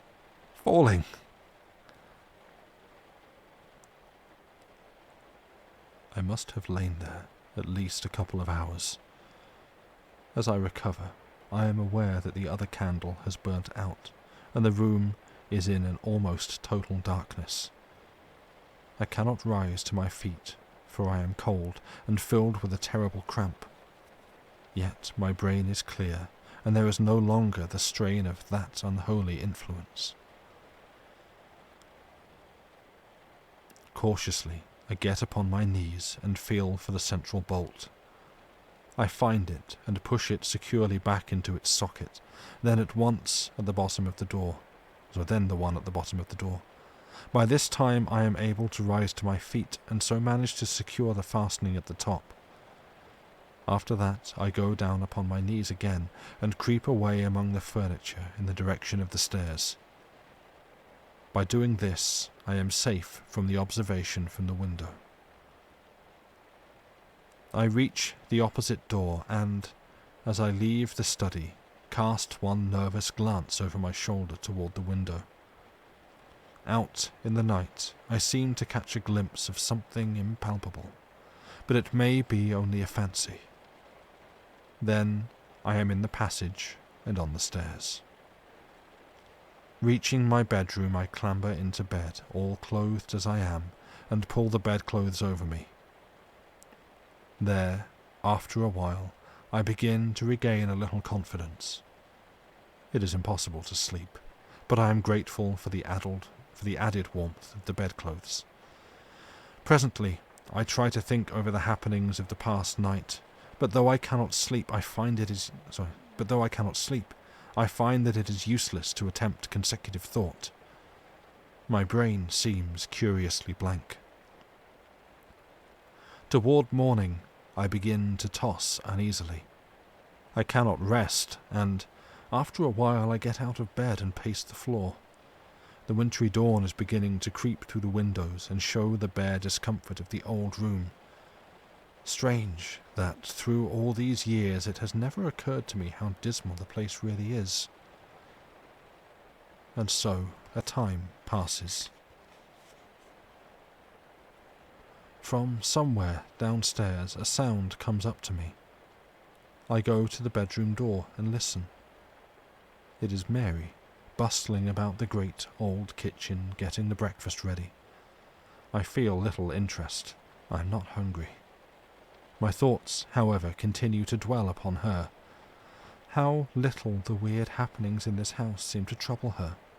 Except in the incident of the pit creatures, she has seemed unconscious to anything unusual occurring. She is old, like myself, yet how little we have to do with one another. Is it because we have nothing in common, or only that, being old, we care less for society than quietness? These and other matters pass through my mind as I meditate, and help to distract my attention for a while from the oppressive thoughts of the night. After a time, I go to the window and, opening it, look out. The sun is now above the horizon, and the air, though cold, is sweet and crisp. Gradually, my brain clears, and a sense of security, for the time being, comes to me. Somewhat happier, I go downstairs and out into the garden to have a look at the dog. As I approach the kennel, I am greeted by the same mouldy stench that assailed me at the door last night. Shaking off a momentary sense of fear, I call to the dog, but he takes no heed, and, after calling once more, I throw a small stone into the kennel. At this he moves uneasily, and I shout his name again, but do not get closer. Presently my sister comes out and joins me in trying to coax him from the kennel. In a little, the poor beast rises and shambles out, lurching queerly. In the daylight he stands, swaying from side to side and blinking stupidly. I look and note that the horrid wound is larger, much larger, and seems to have a whitish, fungoid appearance. My sister moves to fondle him, but I detain her and explain that I think it would be better not to go too near him for a few days. It is impossible to tell what may be the matter with him, and it is well to be cautious. A minute later she leaves me, coming back with a basin of odd scraps of food. This she places on the ground near the dog, and I push it into his reach with the aid of a branch broken from one of the shrubs. Yet, though the meat should be tempting, he takes no notice of it, but retires to his kennel.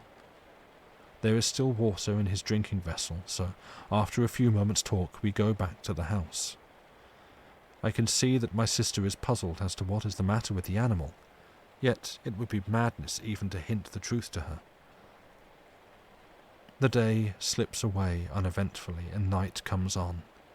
I have determined to repeat my experiment of last night.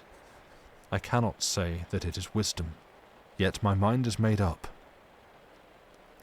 Still, however, I have taken precautions, for I have driven stout nails in at the back of each of the 3 bolts that secure the door, opening from the study into the gardens. This will, at least, prevent a recurrence of the danger I ran last night. From 10 to about 2:30 I watch, but nothing occurs, and, finally, I stumble off to bed, where I am soon asleep.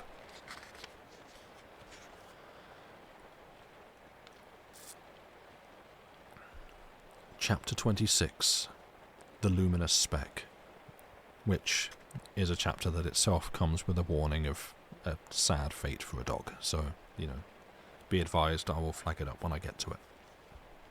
It'll be in a couple of minutes. I awake, suddenly. It is still dark. I turn over once or twice in my endeavours to sleep again, but I cannot sleep. My head is aching slightly, and by turns I am hot and cold. 1 second.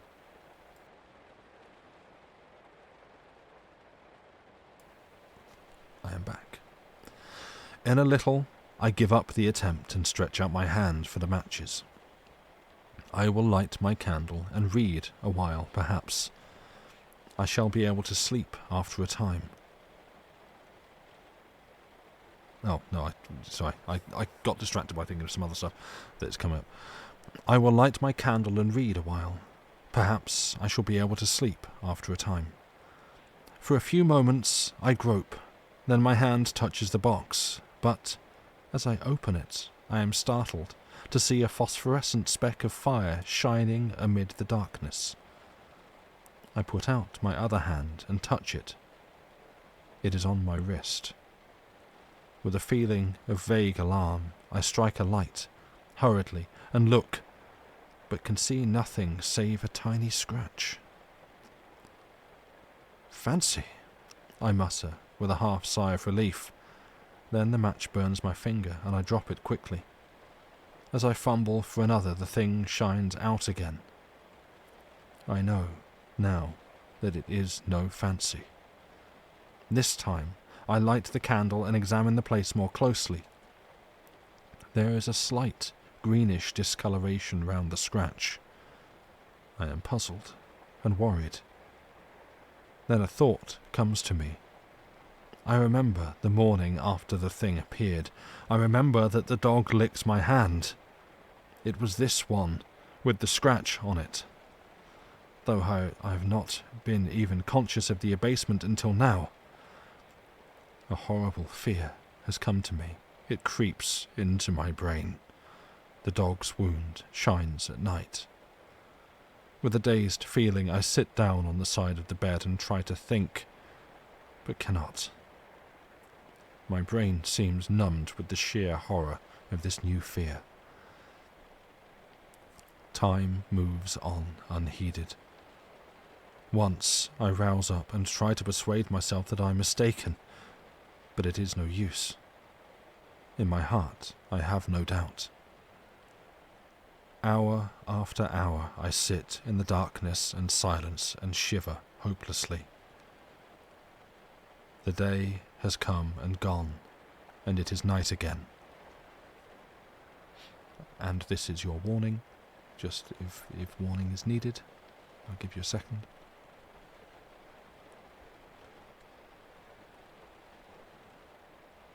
Okay.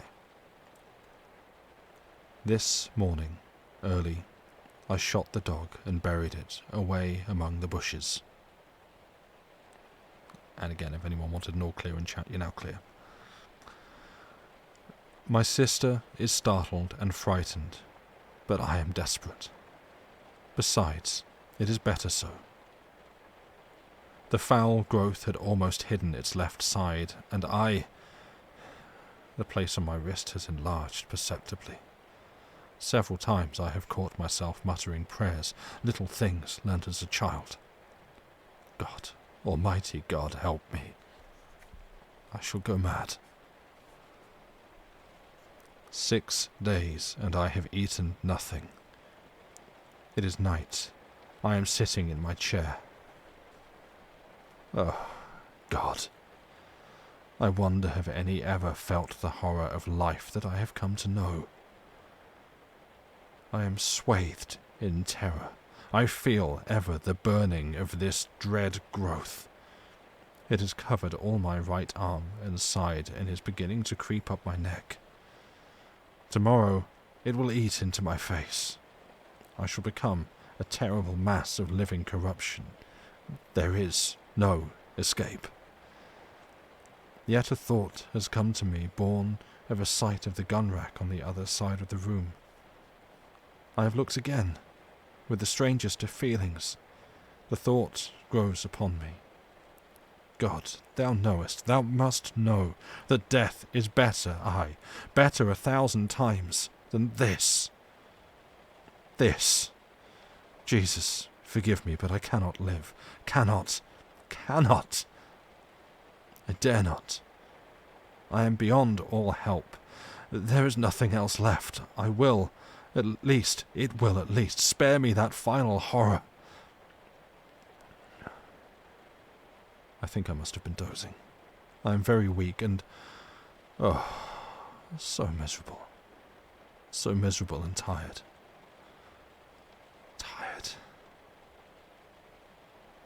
The rustle of the paper tries my brain.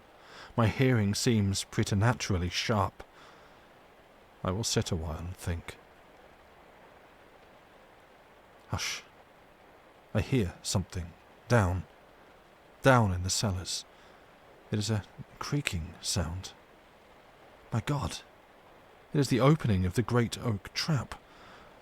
What can be doing that? The scratching of my pen deafens me. I must listen. There are steps on the stairs, strange padding steps that come up and nearer. Jesus, be merciful to me. An old man. There is something fumbling at the door handle. Oh God, help me now. Jesus, the door is opening. Slowly, something... That is all. Chapter 17. Conclusion. I put down the manuscript and glanced across at Tonneson. He was sitting, staring out into the dark. I waited a minute, then I spoke. "Well?" I said. He turned slowly and looked at me. His thoughts seemed to have gone out of him into a great distance. Was he mad? I asked, and indicated the missive with a half nod. Tonneson stared at me unseeingly a moment. Then his wits came back to him, and suddenly he comprehended my question. "No," he said. I opened my lips to offer a contradictory opinion, for my sense of the saneness of things would not allow me to take the story literally. Then I shut them again without saying anything. Somehow, the certainty in Tonneson's voice affected my doubts. I felt, all at once, less assured, though I was by no means convinced as yet. After a few moments' silence, Tonneson rose stiffly and began to undress. He seemed disinclined to talk, so I said nothing but followed his example. I was weary, though still full of the story I had just read. Somehow, as I rolled into my blankets, there crept into my mind a memory of the old gardens as we had seen them. I remembered the odd fear that the place had conjured up in our hearts, and it grew upon me with conviction that Tonneson was right. It was very late when we rose, nearly midday, for the greater part of the night had been spent in reading the missive. Tonneson was grumpy, and I felt out of sorts. It was a somewhat dismal day, and there was a touch of chilliness in the air. There was no mention of going out fishing on either of our parts. We got dinner, and after that, just sat and smoked in silence. Presently, Tonneson asked for the manuscript. I handed it to him, and he spent most of the afternoon in reading it through by himself. It was while he was thus employed that a thought came to me. "What do you say to having another look at—" I nodded my head downstream. Tonneson looked up. "Nothing," he said abruptly, and somehow I was less annoyed than relieved at his answer. After that, I left him alone. A little before tea time, he looks up at me curiously. "Sorry, old chap, if I was a bit short with you just now. Just now, indeed, he had not spoken of the last 3 hours. But I would not go there again, and he indicated with his head, for anything that you could offer me. Oh. And he put down that history of a man's terror and hope and despair. The next morning we rose early and went for our accustomed swim. We had partly shaken off the depression of the previous day, and so took our rods when we had finished breakfast and spent the day at our favourite sport. After that day we enjoyed our holiday to the utmost, though both of us looked forward to the time when our driver should come, for we were tremendously anxious to inquire of him, and through him among the people of the tiny hamlet, whether any of them could give us information about the strange garden, lying away by itself in the heart of an almost unknown tract of country. At last the day came on which we expected the driver to come across for us. He arrived early, while we were still abed, and the first thing we knew he was at the opening of the tent inquiring whether we both had good sport. We replied in the affirmative, and then, both together, almost in the same breath, we asked the question that was uppermost in our minds. Did he know anything about an old garden, and a great pit, and a lake situated some miles away down the river? Also, had he ever heard of a great house thereabouts? No, he did not, and had not. Yet, stay, he had heard a rumour once upon a time of a great old house standing alone out in the wilderness. But, if he remembered rightly, it was a place given over to the fairies, or, if that had not been so, he was certain that there had been something queer about it. And anyway, he had heard nothing of it for a very long while, not since he was quite a gossoon. No, he could not remember anything particular about it. Indeed, he did not know he remembered anything at all until we questioned him. "Look here," said Tonneson, finding that this was about all he could tell us. "Just take a walk round the village while we dress and find out something if you can." With a nondescript salute, the man departed on his errand, while we made haste to get our clothes, after which we began to prepare breakfast. We were just sitting down to it when he returned. "It's all in bed, the lazy devils is, sir," he said with a repetition of salute, and a West Country accent rather than Irish, and an appreciative eye to the good things spread out on our provision chest, which we utilised as a table. "Oh, well, sit down," replied my friend, "and have something to eat with us," which the man did without delay. After breakfast, Tonneson sent him off again on the same errand while we sat and smoked. He was away some 3/4 of an hour, and when he returned, it was evident that he had found out something. It appeared that he had got into conversation with an ancient man of the village who probably knew more, though it was little enough, of the strange house than any other person living. The substance of this knowledge was that in the ancient man's youth, goodness knows how long back that was, there had stood a great house in the centre of the gardens where now was left only that fragment of ruin. This house had been empty for a great while, years before his, the ancient man's, birth. It was a place shunned by the people of the village as it had been shunned by their fathers before them. There were many things said about it, and all were of evil. No one ever went near it, either by day or night. In the village it was a synonym of all that is unholy and dreadful. And then, one day, a stranger, had ridden through the village and turned off down the river, in the direction of the house, as it was always termed by the villagers. Some hours afterward he had ridden back, taking the track by which he had come, toward Ardrahan. Then, for 3 months or so, nothing was heard.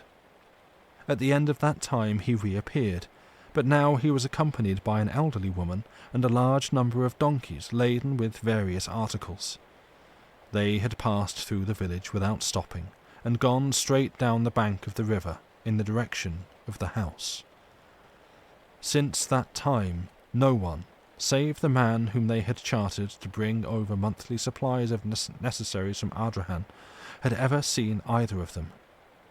And him none had ever induced to talk. Evidently he had been well paid for his trouble. The years had moved onward uneventfully enough in that little hamlet, the man making his monthly journeys regularly. One day he had appeared as usual on his customary errand. He had passed through the village without exchanging more than a surly nod with the inhabitants, and gone on toward the house. Usually it was evening before he made the return journey.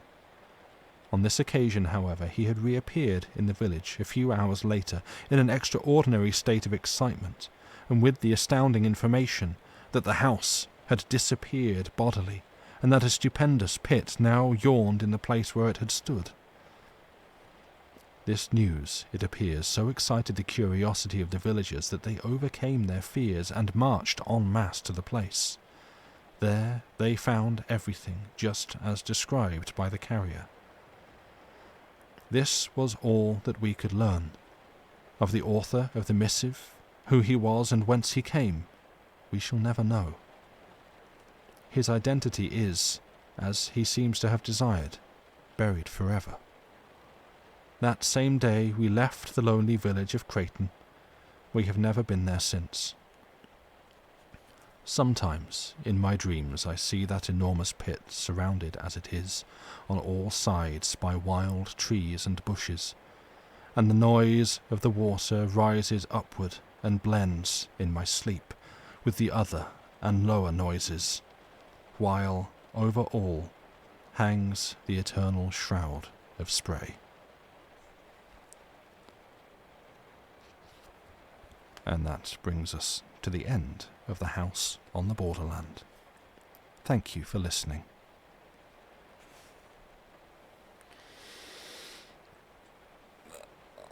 And yawn and stretch, everybody. How are we all doing? Yay, we finished another book. How about that? Thank you. Everything aches. I feel like my neck needs to pop. Or back. Or shoulders. Just kind of everything in that region really needs to, have like a stretch or a crack or something. But yeah. How are we all doing? Are we good? So how long was that? That was, it's a little bit, not quite as long as I was actually expecting it to go. For some reason I completely misjudged the break and probably could have put it a lot sooner. But there we go. I think that felt like a decent point to take the break anyway in terms of narrative pacing. But yeah, that brings us to the end of that. Dave is still going, good grief. Does that man know how to not stream? But yeah, that is the end of that. I got quite lost for some periods of the story, you'll have to admit. I don't blame you. Like, that's the thing. I enjoyed the story a lot.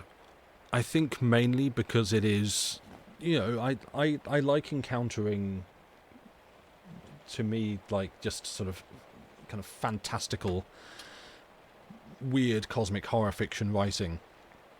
Like, that is always interesting and appealing to me to see how different authors approach it, and like, how they describe it, what they imagine, what they envision.